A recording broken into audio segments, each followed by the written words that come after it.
Good morning everyone, welcome to North East PSC. मेरा नाम है आयन बनर्जी और आज हम जो प्रीवियस ईयर्स क्वेश्चन पेपर का जो सीरीज कर रहे हैं उसका साइंस का थर्ड पार्ट है। आज ही आपका लास्ट पार्ट होगा, तो जो भी पोर्शन जितने भी क्वेश्चन बचे हुए हैं तो उन क्वेश्चंस को हम आज कवर करते हैं। ठीक है, चलिए तो ज्यादा देर नहीं करते, स्टार्ट करते हैं। तो जो पहला क्वेश्चन है वो है when one body rolls over sorry when one body rolls over of another body। ठीक है, जब कोई बॉडी होता है, अगर कोई बॉडी दूसरे बॉडी के ऊपर से ऐसे रोल करते हुए चली जाए, जैसे मान लीजिए ये एक सिंपल पेन है और पेन के ऊपर से कोई व्हील जैसा ऐसे रोल करता हुआ चला जाए, तो उसको हम क्या बोलते हैं, उसको कौन सा फ्रिक्शन बोलते हैं? तो उसको हम कहते हैं रोलिंग फ्रिक्शन। ठीक है, रोलिंग फ्रिक्शन। तो when one body rolls over the surface in another body, the resistance to the motion is called rolling friction। ठीक है, अगर रोल कर रहा है वो। अब देखो यहाँ पर जो फ्रिक्शन होती है ना, जैसे फ्रिक्शन है तो फ्रिक्शन नॉर्मली चार पार्टों में डिवाइड कर सकते हो आप। एक होता है आपका स्टैटिक फ्रिक्शन। स्टैटिक फ्रिक्शन का मतलब होता है ऐसी चीजें जो दो बॉडीज ऐसे स्टैटिक है। स्टैटिक का मतलब जैसे मान लो आपका हाथ ऐसे आपने स्टैटिक रखा है, दूसरा हाथ आपने स्टैटिक रखा है, तो यहाँ पर दो हाथों के बीच में भी एक फ्रिक्शन फोर्स होगा, फ्रिक्शनल फोर्स होगा। This is known as static friction. इसलिए देखिएगा कभी आप अगर हाथ को ऐसे जोर से जोड़ो ना, तो आपको दिखेगा थोड़ा सा ग्लू टाइप का लग रहा है। ठीक है, अच्छा, स्टैटिक फ्रिक्शन को छोड़कर आता है काइनेटिक फ्रिक्शन।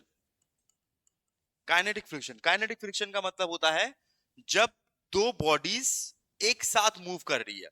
ठीक है, जैसे मान लीजिए एक बुक आपने इधर रखा है, एक बुक इधर रखा है, और बुक के साइड बाय साइड आप ऐसे दोनों बुक्स को मूव कर रहे हो, तो दैट इज काइनेटिक फ्रिक्शन। एक होता है रोलिंग फ्रिक्शन।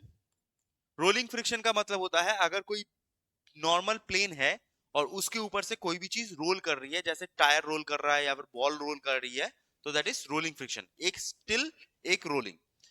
ठीक है, और एक होता है आपका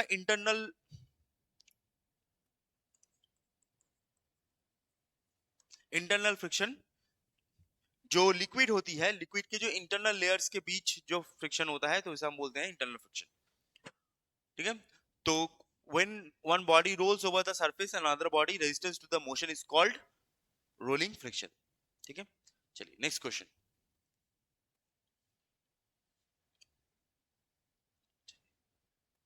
next next scientist Louis Pasteur developed the vaccine for.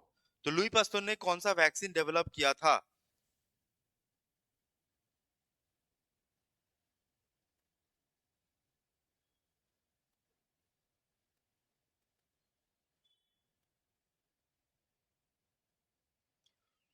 Louis Pasteur ने कौन सा वैक्सीन डेवलप किया था? तो सबसे पहले आपको मैं 30 सेकंड का टाइम दूंगा, आप लोग अपने आंसर बताइएगा, उसके बाद मैं बता दूंगा। ठीक है, लुई पास्टोर ने कौन सा वैक्सीन डिस्कवर किया था?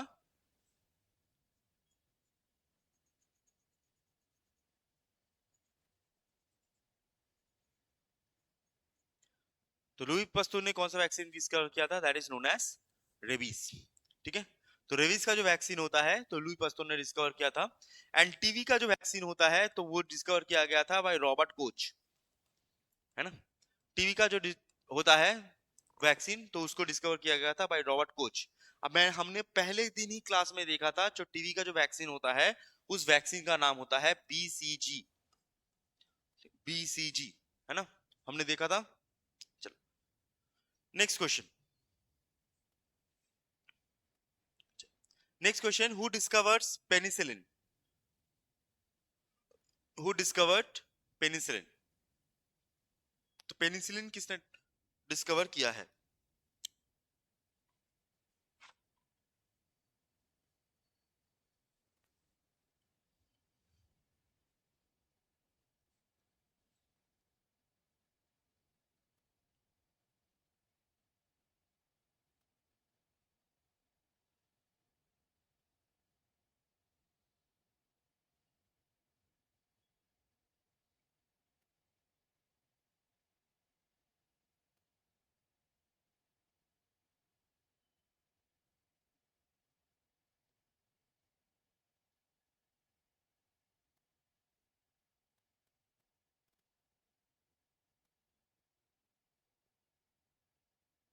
ए बहुत बढ़िया आ रहा है।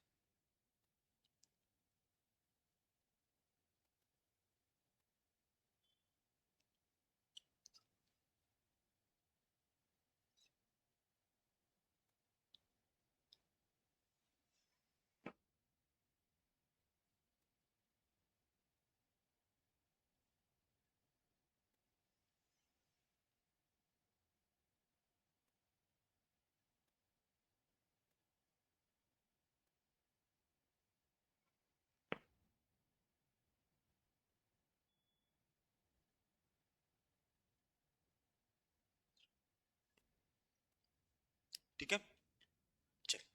अच्छा, तो मैक्सिमम जो सवाल एकदम सही जवाब आ रहा है, दैट इज पेनिसिलिन किसने डिस्कवर किया था? Who discovered penicillin? That is known as Alexander Fleming. तो अलेक्जेंडर फ्लेमिंग ने पेनिसिलिन को डिस्कवर किया था। पेनिसिलिन असल में होता क्या है, काम क्या करता है कि पेनिसिलिन उस समय जो नॉर्मल बीमारियां होती हैं, जैसे मान लीजिए आपको इन्फ्लेमेशन हो चुका है, बॉडी फूल चुका है, या आपको कफ है, या फिर ब्रीदिंग प्रॉब्लम थोड़ी सी हो रही है, तो वहां पर आपको पेनिसिलिन जो होती है वो हेल्प करती है। तो पेनिसिलिन एक तरीके का मेडिसिन की तरह काम करती थी। पेनिसिलिन एक तरीके का प्लांट होता था, ठीक है, एक तरीके का प्लांट होता था, तो उस पेनिसिलिन उसमें मदद करती थी। अच्छा, तो ये जो पेनिसिलिन होता है, और यहाँ पर बहुत सारे एक लोग होते हैं, बहुत सारे स्टूडेंट्स होते हैं जिनको एक और वर्ड उनको पता होता है, लेकिन कभी अच्छे से वो चीज वो लोग डिस्क्रिमिनेट नहीं कर पाते।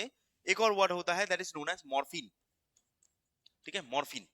तो मॉर्फिन और पेनिसिलिन क्या दोनों सेम चीज होती है? नहीं। मॉर्फिन जो होती है ना, वो एक तरीके का ड्रग होती है। ठीक है, मॉर्फिन एक तरीके का ड्रग होती है जो पेन, एंटी पेन होता है, जो पेन को सबसाइड करने में मदद करता है। ठीक है, जो मॉर्फिन्स होती हैं वो पेन को सबसाइड करने में मदद करती है। अच्छा, नेक्स्ट एक और यहाँ पर एक और पर्सन है, एडवर्ड जेनर। एडवर्ड जेनर ने किस लिए डिस्कवर किया था? That is small pox. ठीक है, स्मॉल पॉक्स का जो वैक्सीन होता है, स्मॉल पॉक्स का जो वैक्सीन होता है वो होता है, वो डिस्कवर किया था एडवर्ड जेनर ने। अच्छा, यहाँ पर एक चीज याद रखिएगा, स्मॉल पॉक्स अभी इरेडिकेट हो चुका है। स्मॉल पॉक्स का ही एक छोटा वर्जन अभी तक इंडिया में भी है, वर्ल्ड में भी है, that is known as chicken pox. ठीक है, that is known as chicken pox. तो चिकन पॉक्स क्या होता है? स्मॉल पॉक्स का छोटा वर्जन है। स्मॉल पॉक्स अभी नहीं है, स्मॉल पॉक्स इरेडिकेट हो चुका है, चिकन पॉक्स अभी तक है। और चिकन पॉक्स का जब वैक्सीन की बात होती है तो हर जगह पर आप, मैंने कल भी बताया था, परसों भी बताया था, तो उसका जो वैक्सीन होता है तो उसका नाम होता है वैक्सीनिया। ठीक है, और पॉल एलरिक, ठीक है, पॉल एलरिक, तो पॉल एलरिक ने क्या डिस्कवर किया था? तो एक सेक्सुअल ट्रांसमिटेड डिजीज होती है, एसटीडी होती है, जिसका नाम होता है साइफिलिस। ठीक है, साइफिलिस, जो साइफिलिस होती है, तो साइफिलिस का जो वैक्सीन है या साइफिलिस का जो मेडिसिन है, साइफिलिस का मेडिसिन उन्होंने डिस्कवर किया था। ठीक है, तो एक एसटीडी होती है, सेक्सुअल ट्रांसमिटेड डिजीज होती है साइफिलिस, तो साइफिलिस की जो मेडिसिन है उसको डिस्कवर करने का काम है पॉल एलरिक का।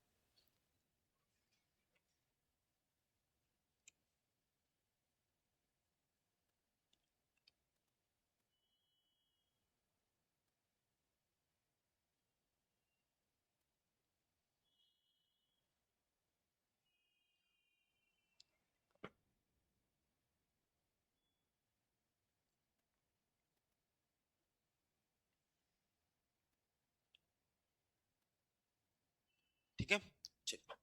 अच्छा, आप जो डीएजएपीएम बोल रहे हो ना भाई, डीएजएपीएम असली में क्या होता है? डीएजएपीएम असली में एक आप बोल सकते हो एंटी एंजाइटी मेडिसिन है। एंटी एंजाइटी मतलब जब अब आपको नींद नहीं हो रहा, आप बहुत ज्यादा बेचैन फील कर रहे हो, स्ट्रेस फील कर रहे हो, तब डीएजएपीएम लिया जाता है। और डीएजएफएम इवन जो ट्रैंकुलाइजर्स होते हैं ना, जैसे मान लीजिए अगर कोई जानवर घूम दौड़ रहा है, भाग रहा है, या फिर उसको बेहोश करना है, तो वहां पर डीएजएफएम को यूज किया जाता है। क्योंकि क्लोरोफॉर्म आप हर जगह पर जाके नाक में तो लगा नहीं सकते, तो ट्रैंकुलाइजर में डीएजएफएम यूज किया जाता है। ठीक है, next question. Next question, which of the following is commonly known as antacid which neutralize the excess acid in stomach during ingestion? ये वाला क्वेश्चन जो होता है, ये वाला क्वेश्चन बहुत बार पूछा जा चुका है, बहुत बार। ठीक है, तो यहाँ पर एंटासिड जब भी वर्ड आता है, ये जो एंटासिड वर्ड आता है, तो यहाँ पर एक और वर्ड को भी यूज किया जाता है, आप लोग आंसर देते रहो। एक और वर्ड भी यूज किया जाता है, that is known as milk of magnesia. Milk of magnesia, ये वाला वर्ड भी यूज किया जाता है। ठीक है, ये वाला वर्ड भी यूज किया जाता है। तो which of the following is commonly used as antacid that acid को खत्म करता है in stomach, that is known as magnesium hydroxide. ठीक है, magnesium hydroxide, MgOH, MgOH, that is known as magnesium hydroxide. और इसी चीज को मिल्क ऑफ मैग्नीशिया भी कहा जाता है। ठीक है, मैग्नीशियम हाइड्रोक्साइड को ही मिल्क ऑफ मैग्नीशिया भी कहा जाता है, MgOH। ठीक है, नेक्स्ट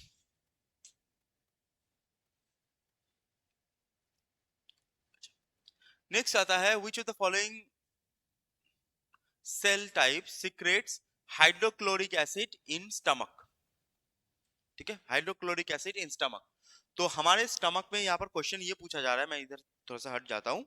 यहाँ पर क्वेश्चन ये पूछा जा रहा है कि हमारे जो स्टमक होती है ना, तो स्टमक के अंदर हाइड्रोक्लोरिक एसिड होती है।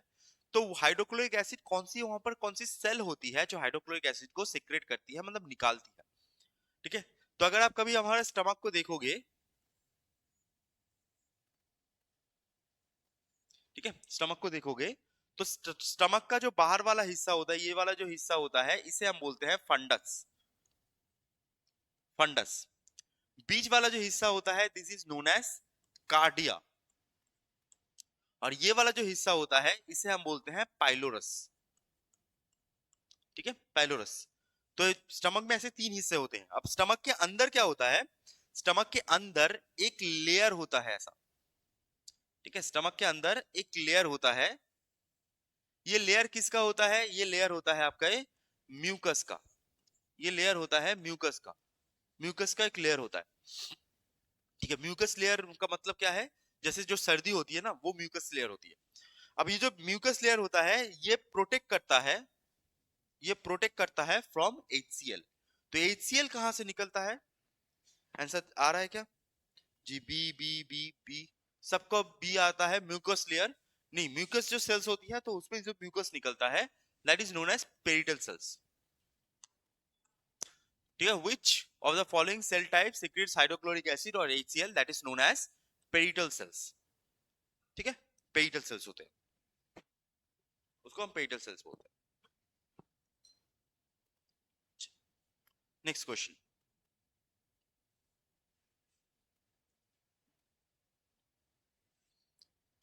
नेक्स्ट क्वेश्चन होता है नासास वाइपर मिशन।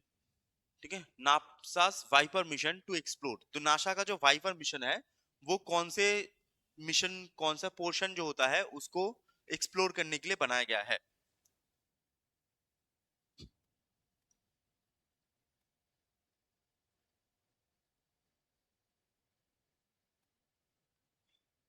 ठीक है, तो नासा के बहुत सारे मिशन होंगे जो आपको पता होने चाहिए। देखो, एक होता है जूनो, जूनो हुआ है जुपिटर के लिए। ठीक है, अच्छा, नेक्स्ट पार्कर सोलर प्रोब, ये नासा की बात कर रहा हूं मैं, ये होता है सन के लिए।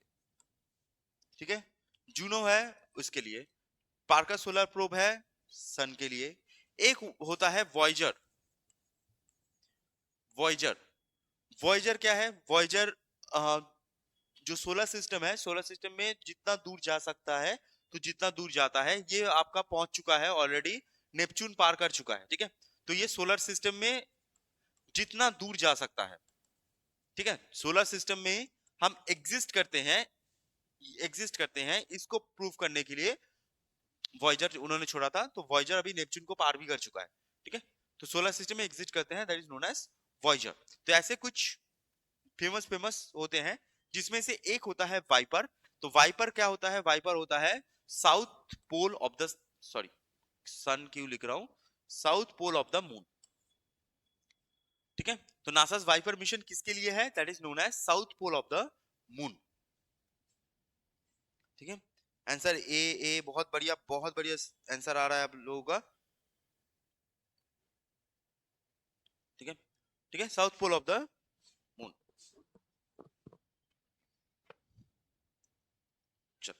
नेक्स्ट,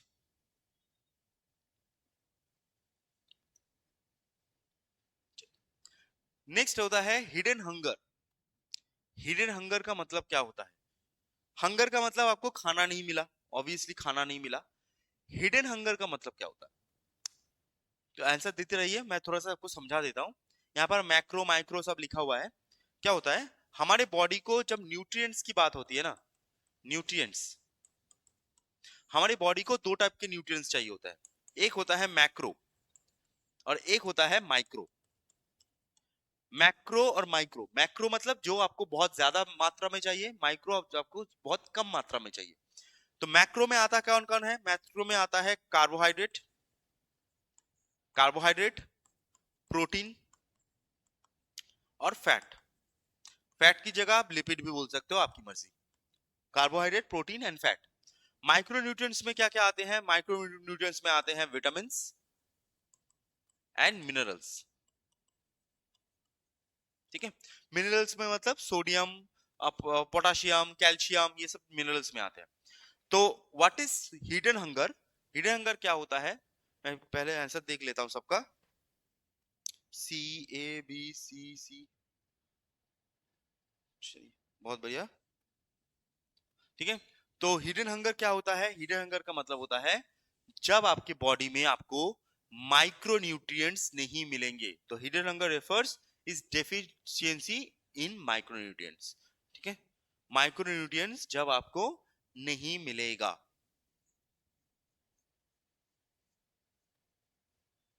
ठीक है, नेक्स्ट क्वेश्चन। बी, ये जवाब बहुत कम आया था बी का। चलो next, which of the following vitamin is also called ascorbic acid? तो यहाँ पर कौन से विटामिन जो होती है, कौन सा विटामिन होता है, तो उसका नाम एस्कॉर्बिक एसिड होता है। ये बहुत कॉमन क्वेश्चन है, और अगर आप लोगों ने बायोलॉजी पढ़ा है तो मैंने ये ऑब्वियसली पढ़ाया होगा। चलो,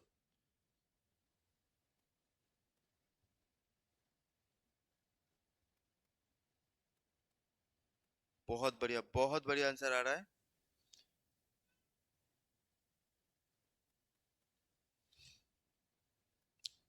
जी, बहुत बढ़िया आंसर आया है, दैट इज बहुत बढ़िया। तो which of the following vitamin is called ascorbic acid? that is known as vitamin C.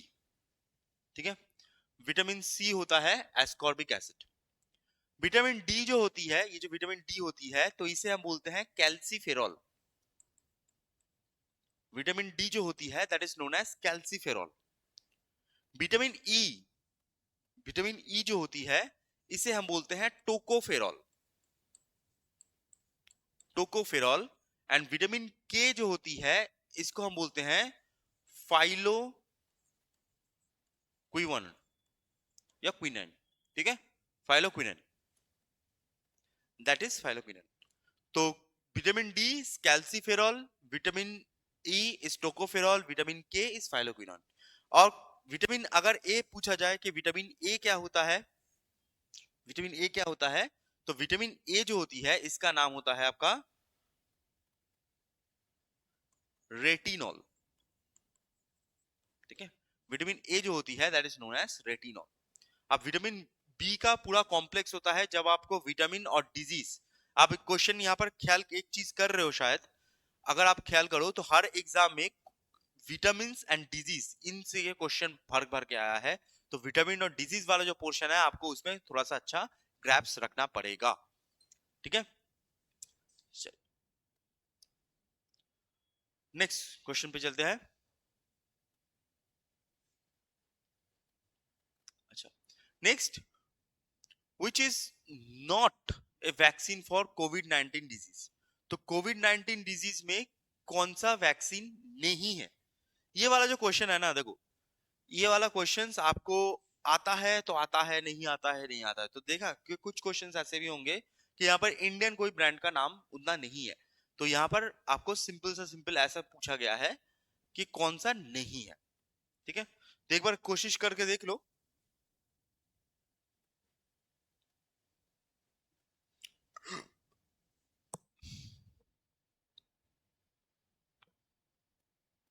ठीक है, कोशिश करके देख लो।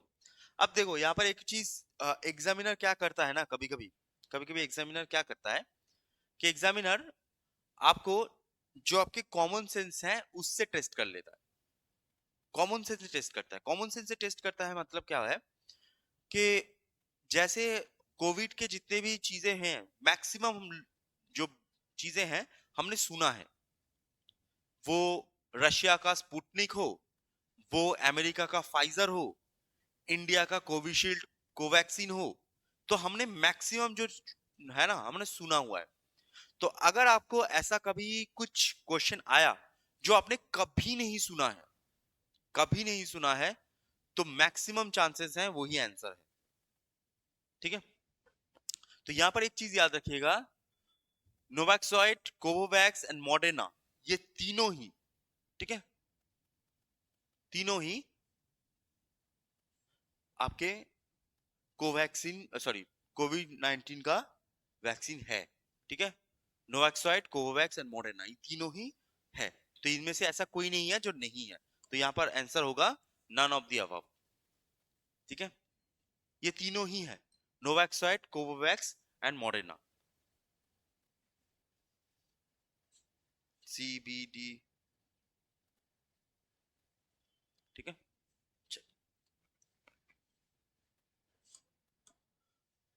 नेक्स्ट 6। अच्छा, नेक्स्ट होता है, ये बहुत ही फेमस क्वेश्चन है। ठीक है, ये बहुत ही फेमस क्वेश्चन है, दैट्स वेर्निकी क्रॉसकॉफ सिंड्रोम। वेर्निकी क्रॉसकॉफ सिंड्रोम किसकी वजह से होता है? ठीक है, और आपको मैं एक हिंट दे देता हूं। ठीक है, ये हिंट है, ये हिंट है कि इसकी वजह से, ये डेफिशिएंसी की वजह से, इस विटामिन के डेफिशिएंसी की वजह से एक और बीमारी होती है जिसका नाम होता है बेरी। ठीक है, इसी की वजह से एक और बीमारी होती है that is known as beri. ये हिंट है, जल्दी बताओ फिर।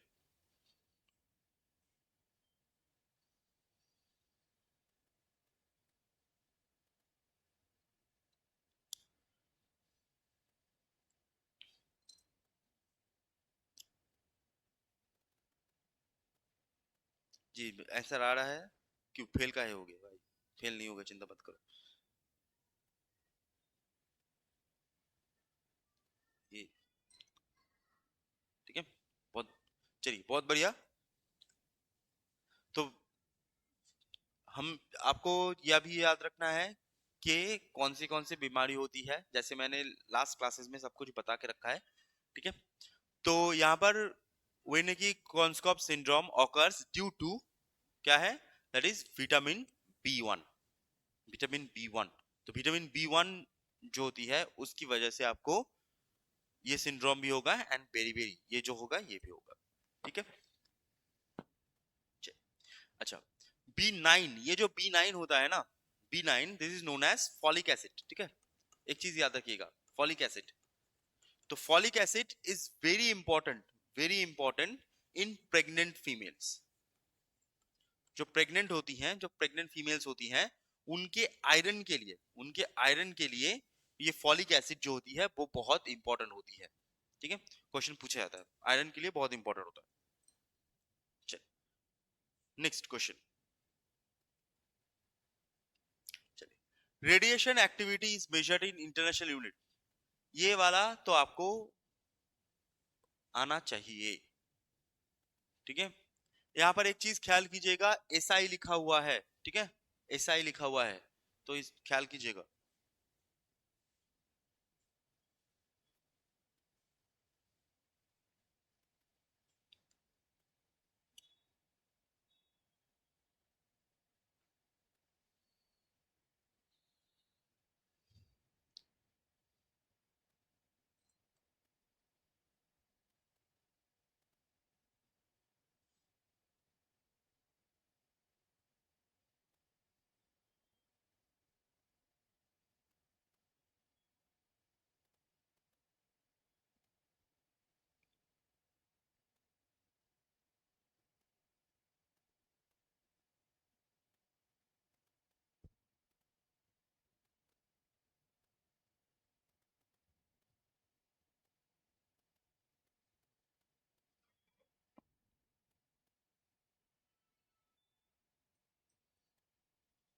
ठीक है, A B B B B G. तो यहाँ पर लिखा क्या है, यहाँ पर लिखा हुआ है एसआई यूनिट। तो ये चीज जैसे मैंने कहा कि एसआई यूनिट जो होती है उस पे आपको ध्यान देना है। तो रेडिएशन जब भी होती है, रेडिएशन एक्टिविटी, तो रेडिएशन एक्टिविटी का एसआई यूनिट क्या होता है? रेडिएशन एक्टिविटी का एसआई यूनिट होता है बैकरल। ठीक है, ये होता है बैकरल। और अगर रेडिएशन एक्टिविटी का आपको सीजीएस पूछा गया, ठीक है, सीजीएस पूछा गया, तो सीजीएस होता है क्यूरी। ठीक है, तो एसआई होता है बैकरल, सीजीएस होती है क्यूरी। अच्छा, और ये जो ग्रे होता है, जो ग्रे होता है ये भी एक यूनिट होता है, लेकिन यहाँ पर याद रखिएगा ग्रे जो यूनिट होती है ना, वो होती है एब्जॉर्ब यूनिट कितना होता है। ठीक है, एब्जॉर्ब रेट, या फिर आप बोल सकते हो एब्जॉर्ब डोज कितना है। ठीक है, एब्जॉर्ब रेट, एब्जॉर्ब डोज, मतलब कोई भी हमारी जो बॉडी की जो टिश्यूज होती हैं, मसल्स होती हैं, वो कितना रेडिएशन एब्जॉर्ब किया है उसने, तो this is known as grey. और ये जो ग्रे है ये भी एक एसआई यूनिट है। ठीक है, ये भी एक एसआई यूनिट है। और इसका ग्रे का जो, अगर मैं यहाँ पर लिख दूं ग्रे का, अगर सीजीएस अब कभी आए, इतना टफ नहीं आता है ऑब्वियसली, बट ग्रे का अगर सीजीएस आए तो वो होता है रैड।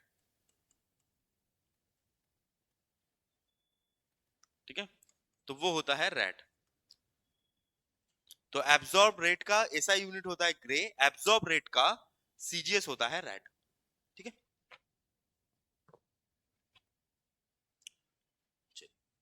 Next question.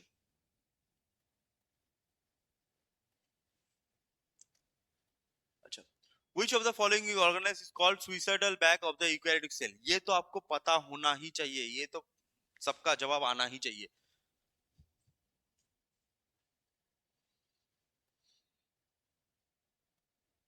तुक्का इज मूविंग। जी अच्छा,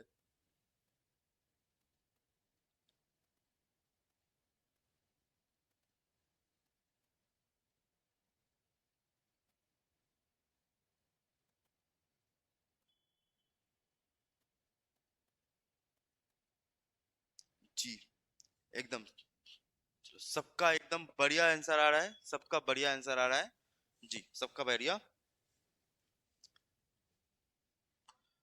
तो दैट इज लाइसोसोम, एकदम suicidal bag of cell is lysosome. अच्छा, माइटोकॉन्ड्रिया जो होता है, माइटोकॉन्ड्रिया जो होता है, तो माइटोकॉन्ड्रिया को कहा जाता है पावर हाउस, पावर हाउस। और राइबोसोम को कहा जाता है factory of cell, factory of cell. और अगर कभी पूछा जाए, पैलाडे कॉर्पोसल्स बोलते हैं इसको, ठीक है, पैलाडे कॉर्पोसल्स भी बोलते हैं, पैलाडे कॉर्पोसल्स भी बोलते हैं। ठीक है, राइबोसोम को factory of cell and Palade corpuscles ये बोला जाता है। माइटोकॉन्ड्रिया को कहा जाता है power house, and suicidal bag जो होती है दैट इज लाइसोसोम। ठीक है, लाइसोसोम को कहा जाता है। चलिए, बहुत बढ़िया, नेक्स्ट क्वेश्चन पे चलते हैं। ये तो मुझे यकीन था कि मैक्सिमम लोग सही करेंगे एकदम। चलिए, अच्छा, next, mixture of the two और मोर मेटल्स और metal and non metal and can not be separated, ठीक है, to their components by physical methods. Question क्या बोल रहा है मैं समझा देता हूं, अगर आपने देखा हुआ है, वो बोल रहा है कि एक मेटल दो मेटल को हमने जोड़ दिया, मेटल या नॉन मेटल को जोड़ दिया, और मेटल नॉन मेटल को जोड़ने के बाद उसमें फिजिकल जो प्रॉपर्टीज होती हैं या जो फिजिकल मेथड्स होते हैं उससे आप उसको अलग नहीं कर सकते। ठीक है, तो उसे हम क्या बोलते हैं?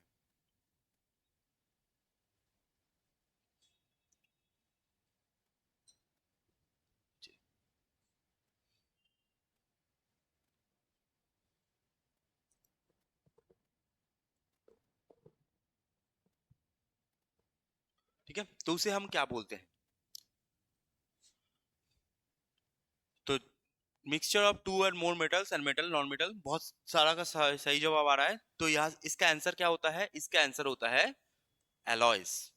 ठीक है, वो होता है एलॉय। तो alloy metal metal metal non metal को आप जोड़ो और उसमें फिजिकल जो कंपोनेंट्स होती हैं उसके से आप अलग नहीं कर सकते। मतलब ऐसे आप ऐसे दोनों को ऐसे फाड़ के अलग नहीं कर सकते, पानी में डाल दिया वो अलग ये अलग, ऐसे नहीं होता। ठीक है, यहाँ पर कुछ चीजें यूज की जाती है। अच्छा, mixture and colloid and suspension, ठीक है, ये तीनों ही क्या है, जैसे बता दूं, मिक्सचर सस्पेंशन क्या है, सस्पेंशन होता है पार्टिकल, या फिर आप जस्ट यहां पर लिख दूं, big particle in colloid. Suspension होता है बिग पार्टिकल इन कोलॉइड।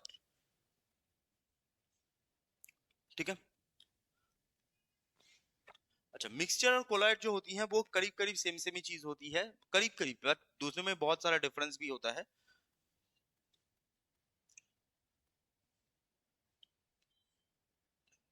चलिए, नेक्स्ट होता है विनकॉम 19। ये बार बार आप यहाँ पर देख पा रहे हो क्वेश्चन, कोविड 19 से बहुत सारा क्वेश्चन आया है, क्योंकि ऑब्वियसली कोविड आया था 2020 में, या 2022 का एग्जाम हुआ था। तो विनकॉम 19 ये बहुत फेमस क्वेश्चन, मतलब क्वेश्चन नहीं बोलूंगा, बहुत ही फेमस चीज है।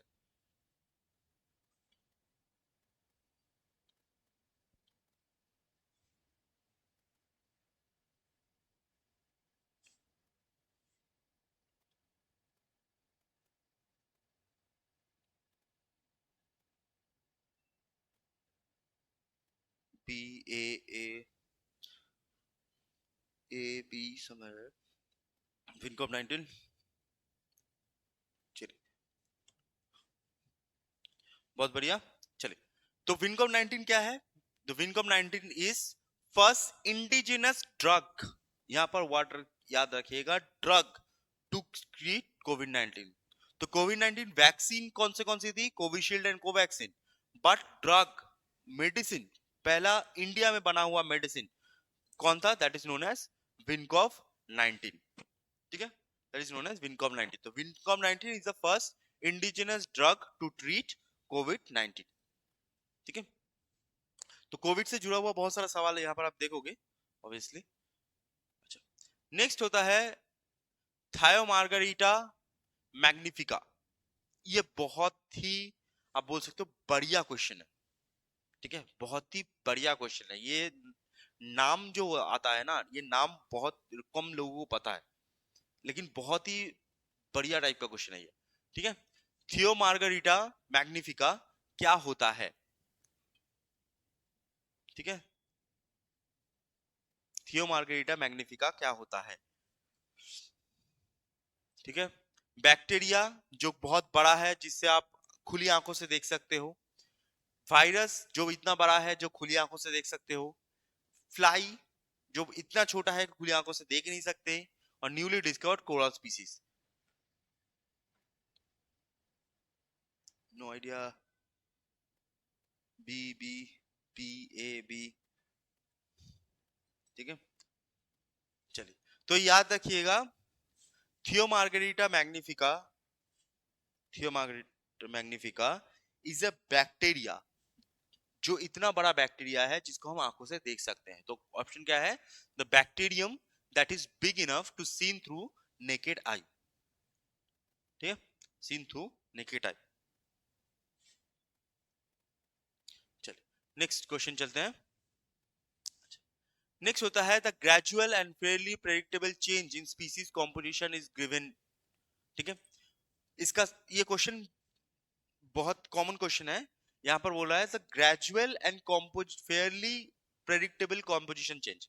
इसका सिंपल सा मतलब है कि कोई जानवर पहले था, वो जानवर आहिस्ता आहिस्ता आहिस्ता आहिस्ता, जब जितना इन्वायरमेंट चेंज होगा, उतना ही आहिस्ता आहिस्ता आहिस्ता आहिस्ता आहिस्ता आहिस्ता क्या होगा, वो अपने कॉम्पोजिशन को चेंज करता रहेगा। इसे हम क्या बोलते हैं? जैसे आप कभी सुना होगा आपने, जो अर्थ का सबसे बड़ा एनिमल्स है, that is known as whale. तो व्हेल क्या होती थी? व्हेल पहले एक रेप्टाइल, मैं सॉरी रेप्टाइल बोल रहा हूँ, मैमल हुआ करती थी, जो मिट्टी पे रहती थी। खाना कम होता रहा, तो वो मिट्टी से आहिस्ता आहिस्ता आहिस्ता आहिस्ता क्या होता है, पानी में गई शिकार करने। अब शिकार करते करते क्या होता है, वो जो पानी में मैक्सिमम टाइम रहते रही, तो इसका जो पैर है, तो पैर चेंज हो गए टू फिन्स।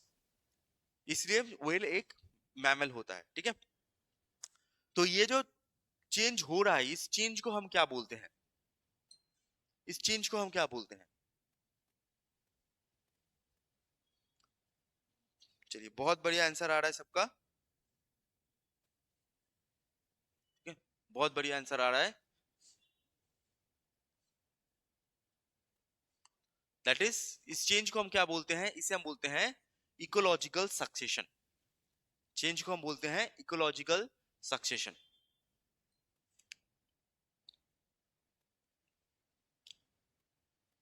चलिए next question. Philately, philately is a study of, philately is a study of,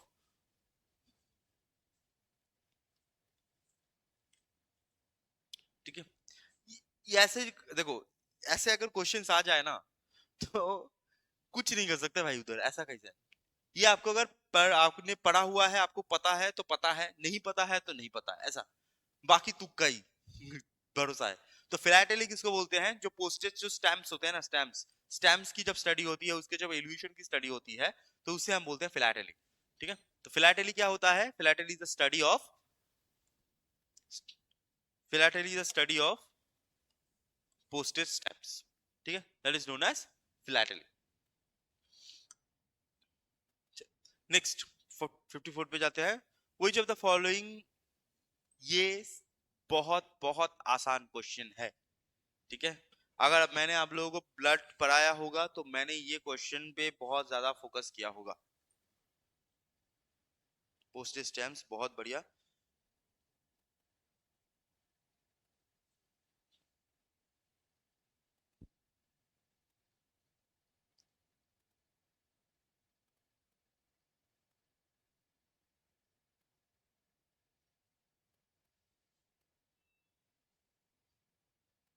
ठीक है, चलिए, तो क्या होता है? Which of the following vitamin helps in the blood clotting? That is vitamin के। ठीक है, विटामिन के जो होती है वो हमारे ब्लड क्लॉटिंग में हेल्प करती है विथ प्लेटलेट्स। प्लेटलेट्स, प्लेटलेट्स होते हैं, प्लेटलेट्स का अच्छा नाम क्या होता है? प्लेटलेट्स का अच्छा नाम होता है थ्रोम्बोसाइट्स, है ना, थ्रोम्बोसाइट्स। थ्रोम्बोसाइट्स, प्लेटलेट्स, प्लेटलेट्स को छोड़कर कुछ प्रोटीन्स भी हेल्प करती हैं, जैसे फाइब्रिनोजेन, फाइब्रिन, थ्रोम्बिन, प्रोथ्रोम्बिन, तो ऐसे कुछ प्रोटीन्स होती हैं वो भी हेल्प करती हैं। ठीक है, तो विटामिन के। अच्छा, नेक्स्ट क्वेश्चन पे चलते हैं। ठीक है, the evaporation of the excess water from the surface of leaf through stomata is known as. ठीक है, देखो सिंपल सा भाषा में क्वेश्चन समझा देता हूं जिनको समझ में नहीं आया। ठीक है, जिनको क्वेश्चन समझ में नहीं आया, क्या होता है, जो पत्ता होता है ना, तो पत्ते में से जो पेड़ के पास एक्स्ट्रा पानी है तो वो पत्ते में से निकलता है। अब पत्ते में से हर जगह से नहीं निकलता है, पत्ते में कुछ छोटे छोटे ऑर्गेनल, छोटे छोटे आपके स्ट्रक्चर्स होते हैं जिनको कहा जाता है स्टोमाटा। तो जो स्टोमाटा होता है, स्टोमाटा से ही पानी निकलता है, तो यही बोला जा रहा है, the evaporation of excess water from the surface of the leaf through the stomata is known as, is known as, is known as transpiration. इसे हम बोलते हैं ट्रांसपीरेशन। ठीक है, एक्सेस वाटर जब स्टोमा से निकल जाता है तो उसे हम बोलते हैं ट्रांसपीरेशन। जी, ट्रांसपीरेशन, सी, बहुत बढ़िया।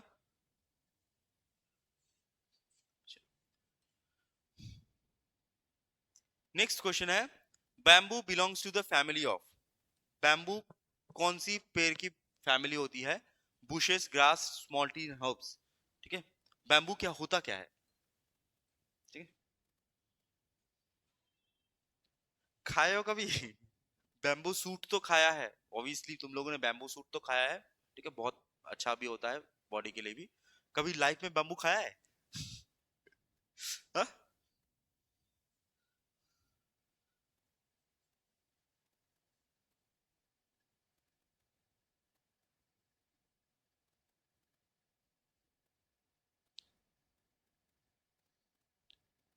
सी, बी, सी।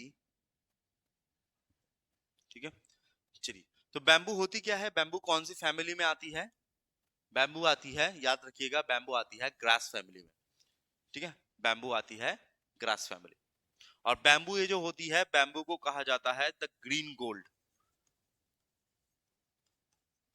ठीक है, बैम्बू को कहा जाता है द ग्रीन गोल्ड। वो ग्रास में आती है, बैम्बू जो होती है वो बैम्बू ग्रास में आती है, ग्रास, जी एकदम ठीक है। चलो नेक्स्ट क्वेश्चन,